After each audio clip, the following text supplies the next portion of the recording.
Hi, it's Andy here with another video that could save someone's life. And on this video, I'm going to show you how to put somebody into the recovery position, which is a really important position to place somebody into who is unconscious. There are two main reasons why we want to put somebody into the recovery position who's unconscious. And firstly, it's to ensure that your airway stays open. Now, if you cut the top of my head off and scooped out my brain, if you could find one, you would see that my tongue is a massive fat muscle going from the front of my mouth down the back of my neck. Your tongue is a lot bigger than you think. When you become unconscious, all of the muscles in your body relax and become floppy.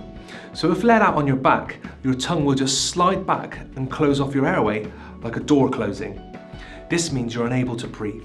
Secondly, unconscious victims like to vomit, and there's no worse place to be than on your back and unable to move if you vomit, because you'll choke. So the recovery position will ensure that if vomit comes out, it's going to come out the side of your mouth. By the way, I'm really sorry if the word vomit makes you feel like vomiting. So let's have a look at how to place somebody into the recovery position. Firstly, you would have shouted for help and ensured that the victim's airway was open and that they were breathing and not massively bleeding from somewhere. We would have to deal with this first.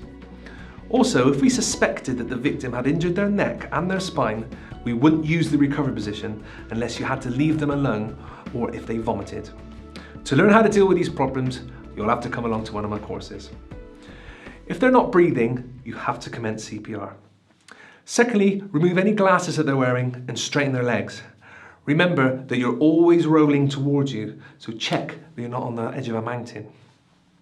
Then put the arm closest to you in the how position. And then with your hand that's on the same side as their head, grab their hand and make the prayer formation and make sure they haven't got any Del Boy trotter rings on that will leave an imprint in their face. If they have, spin it around. Place this hand on the cheek closest to you. Oh, and hold it there because they're unconscious, remember. They can't hold it there themselves. Now with your other hand, grab the far leg up at the knee and pull it as high as you can, keeping the foot on the ground. And if you keep your hand on top of this knee, it'll make it a lot easier to pull them across. This is going to act as a lever. And with hardly any effort at all, you can now roll them over towards you, keeping that first hand pressed against their cheek. Make sure the bent leg goes down onto the floor in front of them so they can't roll back. Then double check that the airway is open and regularly recheck their breathing. If you're in doubt about their breathing, then you must commence CPR. Oh, and don't forget, unconscious people need to go to the hospital, so make sure an ambulance is coming. And if you're waiting ages for the ambulance to come, you should turn the victim into the opposite side every half an hour to ensure equal circulation around the body.